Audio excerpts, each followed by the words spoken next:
This is Terry Kurtz online reporting on Victor Valley, High Desert, and Mojave River Valley events, activities, entertainment, sports, and history. We open this edition of TKOL with segments of a 2012 Our Community program. Our Community, showcasing the talent of our high desert communities. Our Community, presented by CYAP, serving to educate, inform, and inspire the citizens of our community. Our host on Our Community, Giles Smith. Thank you, Terry. Our goal for this next half hour is to help educate, inform, and inspire you, the people of our community. Today, we're at the Desert Valley Senior Wellness Center in Apple Valley. And our program showcases seniors and a very talented preteen. This May 24th, 2011, grand opening of the Desert Valley Senior Wellness Center in Apple Valley is but the latest prime healthcare facility, and not the last. Yeah, we have now 14 hospitals in Southern California and one in Northern California. However, this one is from Desert Valley Charitable Foundation. This is a senior wellness center where we give free health screenings, blood pressure check, diabetes check, health education, nutritional assessment. This is located near senior communities of Apple Valley. So this is one of the projects of Desert Valley Charitable Foundation. And we like the Healthy Apple Valley, the Healthy Victor Valley programs because they look at the whole person and the well-being of a person. It's more than just getting your issues taken care of when you're sick. It's about taking care of yourself all the time, and it's a lifestyle. And a center like this is really going to help encourage that. So I think it's a great day for the Victor Valley. It's very exciting to see, as our community continues to grow, to see a facility that does look after our seniors and cares about our seniors. As I toured the center, in the back there's actually an examining room. There's a couple of rooms where you can get consultations, and thanks to Dr. Reddy and Desert Valley Hospital for the good that they bring to our community. Well, I think it's just great that there's a facility like this that seniors can come to, congregate, have activities to do, and so close to being to Jess Ranch. It's just a wonderful opportunity for them to take advantage of getting out and doing something here locally, and it's within walking distance of their own homes. So it's a wonderful facility, and I'm glad to see that Desert Valley and Dr. Reddy put this facility here. I think it's beneficial to the community with what Dr. Reddy and his staff at Desert Valley Hospital are doing for the seniors in our community. And this facility right here next to Jess Ranch is the ideal situation for our seniors in the high desert. And it's open to all of the seniors in the high desert. Great facility that Dr. Reddy is starting. I can't wait till it starts growing and expanding and going to other communities in the high desert.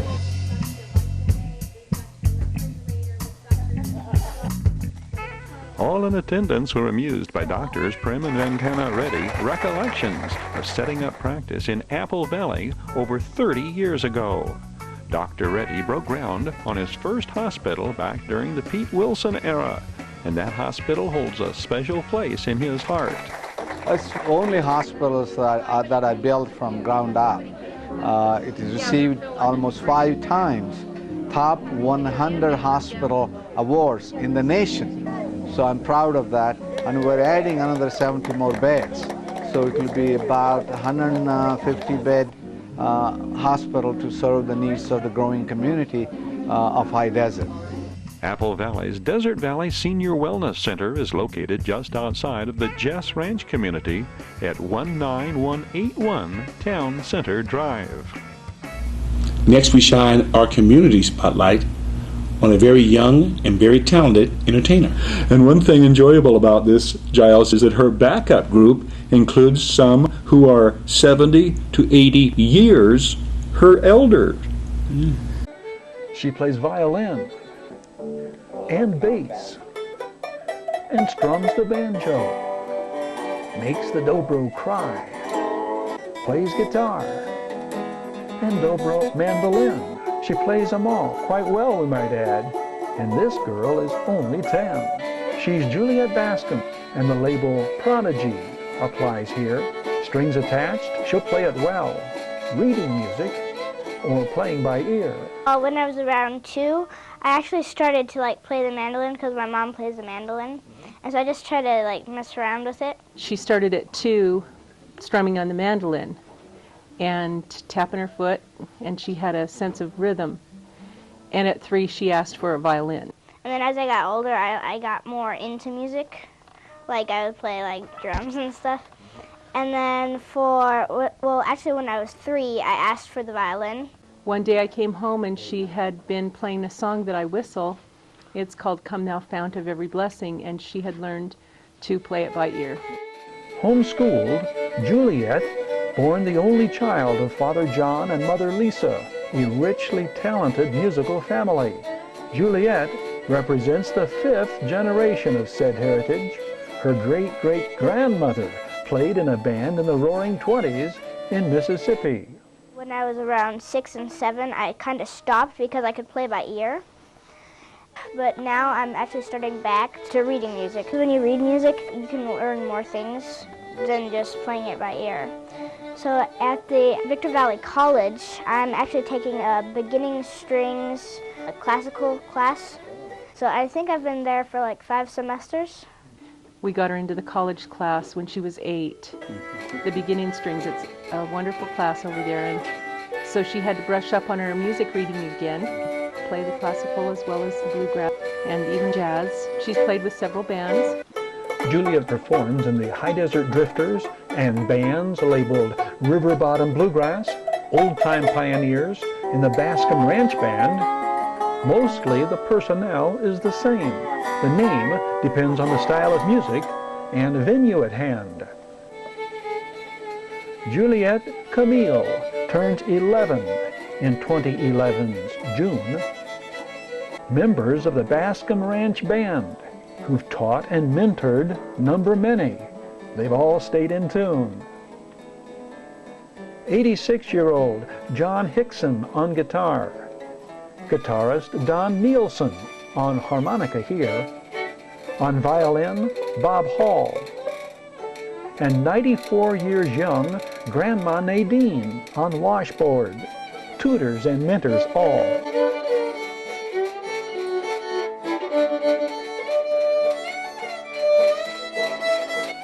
Such a wide choice. A preference, if she had her druthers? Which are her favorite instruments, standing out among the others? Probably the violin and the bass and the dobro are my main favorites.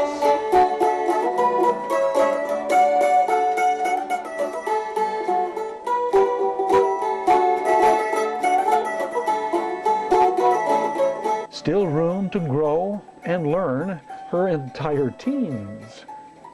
And where we ponder will all this lead in her fondest dreams? Well, I would like to have a career for it and earn some money, but I would donate a lot of the money to homeless shelters and things like that. That's where I really want it to go. So, We homeschool, and so we're learning everything we can about music and applying it. And, as far as having fun with it, we think that's very important as well. And then there's the business aspect we are exploring as well, and making CDs. We're making our 2nd CD. Now we're finishing it up. Do you like to vocalize too? Do you sing as well? yes, I do. Have you done any writing yet? Actually, I'm working on a song right now. What's the name of it? I haven't figured that out yet.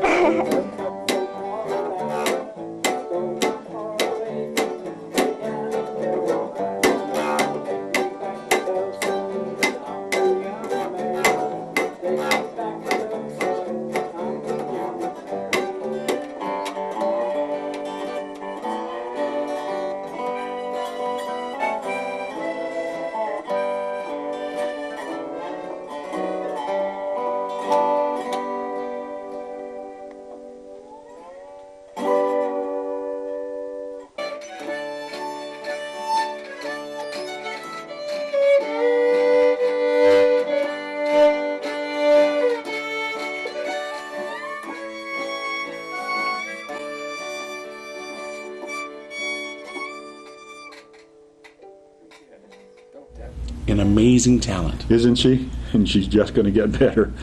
Up next, Tales from the Old West, creating local jobs. You know, that's right, Giles. A local filmmaker is making it happen.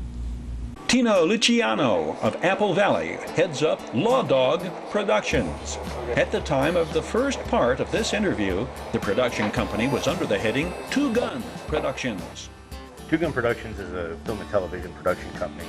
We started in January of 2012 with one goal in mind, and that was to bring back family values to television.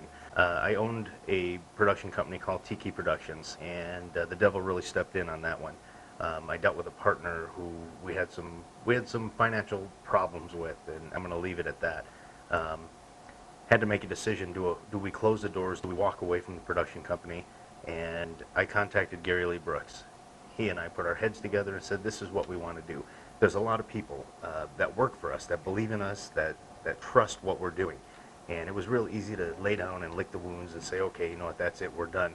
But we really, really felt called by God on this, to press forward and continue doing what we're doing. And within 6 months, which is where we are today, there's a lot under our belt. We've got a lot of things accomplished. I first got the calling in my heart by God in about 1989. I've always been a long-hair rock and roller. I've been in the music industry in Hollywood. I played Gazzarri's, Jezebel's, the Troubadour, you name it, we played it. I ended up bumping into a friend of mine. I was on my way to an audition where he was the manager of a well-known band that has been very successful, and they needed a bass player. I was on my way, and he and I started talking spiritually. I told him, you know, just a week prior I went to a Bible study and I accepted Jesus. And we pulled over on the 101 freeway. He professed to me about how he just accepted the Lord as his Savior. And we turned that car around, we went back home. I ended up going to church. Within a month I was involved in the worship team with church. So I've always had a calling in my life, knowing what it is, that it's something spiritual. I ended up leading worship for churches, and just to see what the Lord does through music was fascinating. And then to get involved in film and television, I've been on the other side of the camera. Well, actually, that would be this side of the camera. I've been acting, I've been doing stunts, and I've seen the way people have been treated by the production company. And I swore to myself that if I ever got the opportunity, I would not be that person that was treating the people the way they were. I have a heart, I have compassion, you know, and for a director to yell and scream because they're not getting what they want this actor to do, and then in 2 seconds later he says, okay, in action, and this actor is supposed to be like nothing ever happened. No, I swore to myself I would never do anything like that. And I really believe that the Lord knew my heart and knows my heart and tested me with this. Several years after the music industry, being you know, with the Christian rock bands and all that, I had another calling in my life, and I was called to be an ordained minister. With that, I continued following and pursuing that career and that goal, and I ended up being a chaplain with San Bernardino County Sheriff's Department for several years. And then Two Gun Productions comes in, and that's where, in my spirit, I believe that's where Two Gun Productions came about. Within a week of that interview, Luciano took an even greater leap of faith to form Law Dog Productions. And nothing has changed. We still have the same faith base. We have the biblical messages. It's amazing to see what the Lord can do in a situation like that. I spoke with our management company, and she said, I back you, I follow you 100%, whatever it is you're going to do. And I said, okay, great. Made the decisions. I spoke with her, and I said, okay, it's over, it's done. Now I need to restart, you know, the new production company. I've got to do a name search. I've got a lot of work to do. And she told me, she said, you're going to be down for about 3 to 4 months. Inside, I smiled, because you can't keep a God-man down, I'm sorry. And Monday, we shut the company down, and Wednesday, by 4:30 in the afternoon, I was signing documents, and Law Dog Productions was up and running in full swing as a production company. Tales of the Frontier is a family-based production. What we do is we go back to the days of old, Have Gun Will Travel, Cheyenne, Wagon Train. Our goal is to bring the families back in front of their TV to watch as a family. You don't have to worry about the language, the nudity, the violence, anything like that. I remember as a kid, you know, it was movie time, and the whole family gathered and we watched. And what we have done is we've actually instilled that. And the funny part is, As our episodes are airing, my family is drawn together and we sit and we watch it, and the support I get from the family, and knowing that that's what my goal is, and it's happening here in my house, that says it all to me. We start production September the 24th on Ghost. I'm excited. Anytime we roll cameras, it's fun. It really is. I have a saying amongst the crew: when we lose sight and it doesn't become fun anymore, it's time to part ways and go our separate ways. And everybody stands by that. We have fun on set, and that's what it's all about. Right now, with the management company that we're working with, we are being shopped around through major networks as well as distributing overseas. They will be put on DVD, and you know, with the power of prayer, they may end up showing on some national levels as well. As of right now, what we're doing is we're stockpiling. We're going ahead. We've been funded to go ahead and film 7 more episodes, creating 13 episodes with what we've done with Tugan, and that will be an entire half season. What that does for us is that allows us to go to a network instead of with a piece of paper and saying, look, this is our ideas. We can go to them with DVDs and say, this is what we have done, this is what we're capable of doing, and if you're interested, we've got 1,000 more scripts. On episode 13, my normal routine, I take my hat, I throw it up, ladies and gentlemen, that is a wrap. One of my actresses, Candace Bullock, Candace came up and said, I'm going to be leaving now, and Candace hugged me. I released her, and she held on to me, so I hugged her again, and I let go, and she still held on to me, and all of a sudden I feel her jumping, and she's sobbing. So I consoled her, and then I felt her release, and I let her go back, and she said, I don't want to leave. She goes, I have entered the 1800s, and I don't want to leave. And I mean, I lost it. I started crying with her. There is such a unity that is created with the cast members on our set. They love us, we love them, and our goal is to bring as many of them back as we can. Very interesting series. The Ghosts episode is set to begin filming late in September. Well, Terry, is there going to be another appearance for the Mysterious Stranger? Well, Giles, the Mysterious Stranger was a role in the Prodigal episode, one of the first ones, and I had the opportunity to play the role of an angel from God, a mysterious stranger who tells the prodigal son, better get back to work. Outstanding. Now, will it recur? Well, you know how it is with a sequel. You want the role to be better, and if it's not better to the original, maybe you'll pass and let someone else carry it on, but that remains to be seen. Well, I'm sure it's going to be an outstanding episode. Well, I can assure you that coming up next on Our Community, in August, 90 local students were awarded scholarships from the Desert Valley Charitable Foundation. It takes the burden off going to college and figuring out where I'm going to find the money to pay for school.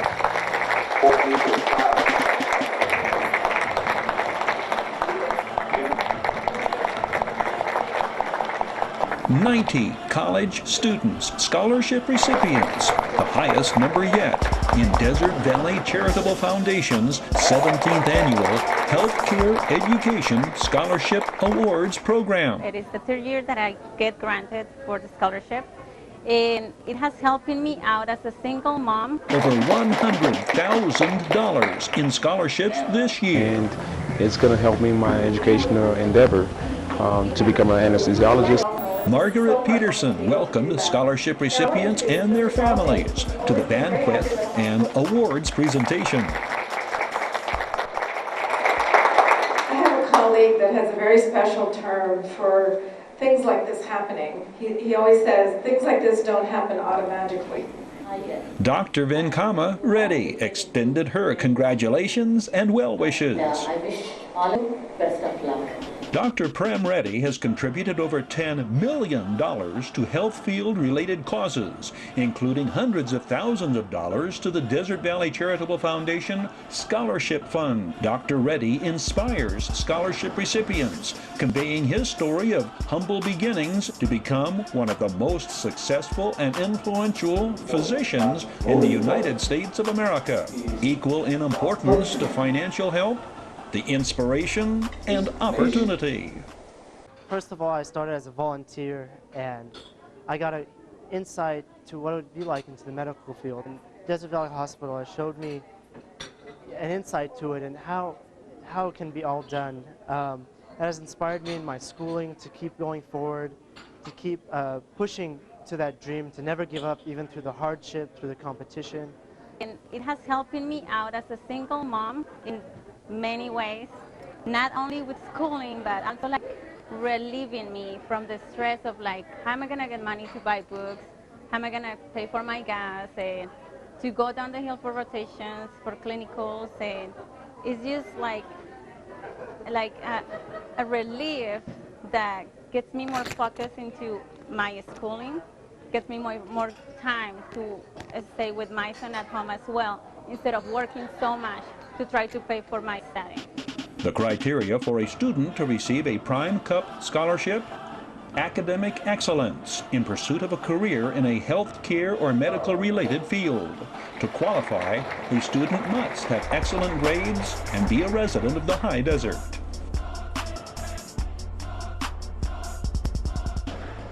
Many of these outstanding students were exceptional athletes as well. That's right, Jeff. Hey, but Giles, you were an outstanding athlete. What was your sport?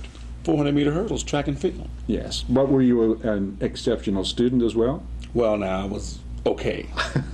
But you went to college? Yes. And sports helped get you there? Without question. And obviously the medical training is going to help these students get into a career path they choose. But speaking of sports, high school football. Sultana High School senior quarterback Andrew Robbins led the Sultans to a one-sided win over Granite Hills.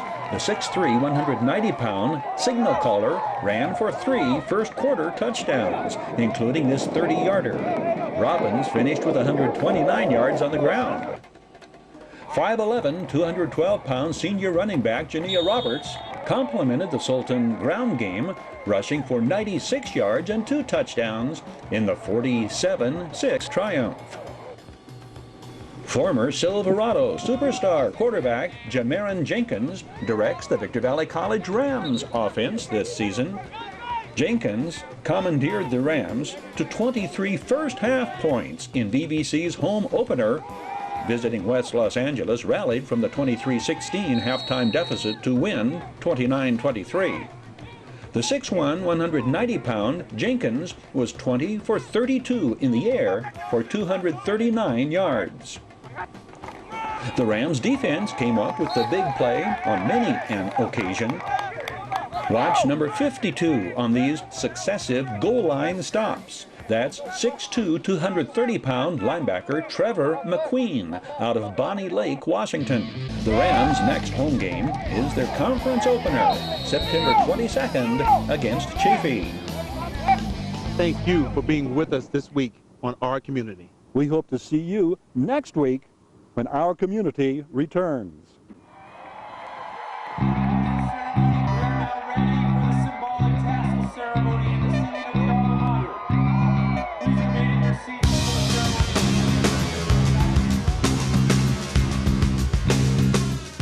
Terry Kurtz here, throwing out an invitation for you to catch up with High Desert Sports Activity, your High Desert Sports Report, showing 3 times every day on Victor Valley TV, 7 and 11 every morning, 4 every afternoon. We hope you'll join us right here on Victor Valley TV.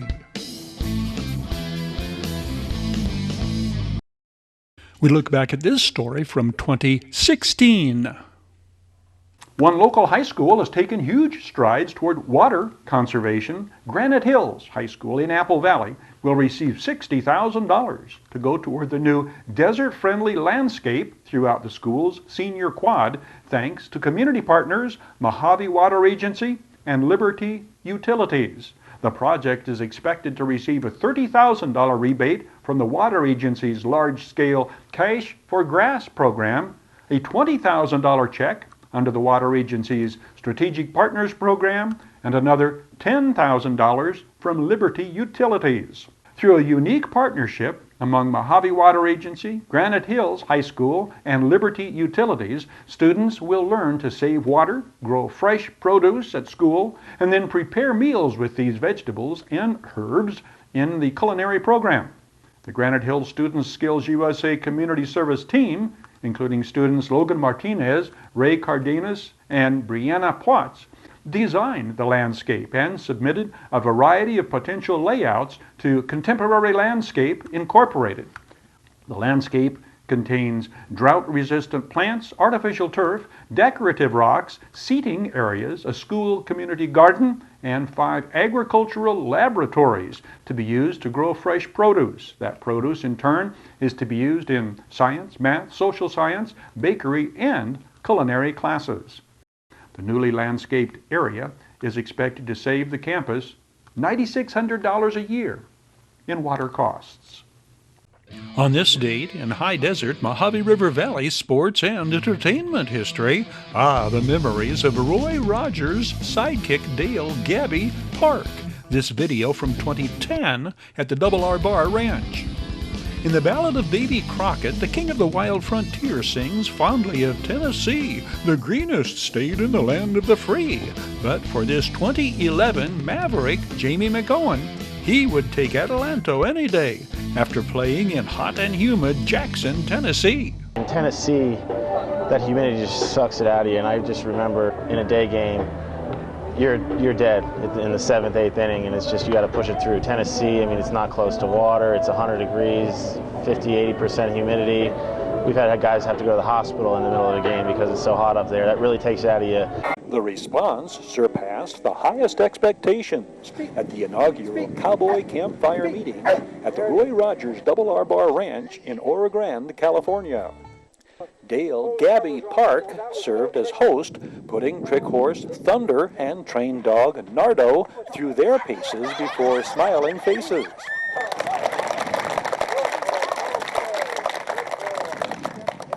The former actor, stuntman, and trainer for Roy Rogers' Thoroughbreds and Palominos, Sunday evenings Cowboy Campfire meetings are intended to be a prelude to greater plans for the ranch to establish a refuge and retreat for those seeking to reconnect with Western heritage and the wholesome values of Roy Rogers and Dale Evans. Yardbirds Greatest Hits, a video sports review of High Desert's biggest plays, most memorable performances, and record-setting accomplishments from the late great season of 2019. We lead off with this report from the Yardbirds' first home game. Daniel Gardner hammers the first High Desert home field home run of the new season to help power the Yardbirds past Monterey in High Desert's 2019 home opener. The 2019 Yardbirds go on to break every single season, team, and individual offensive record. The leader in shattering records, leadoff hitter Derek Reddy. Derek Reddy steals 50 bases. Demetrius Moore held the old mark of 40.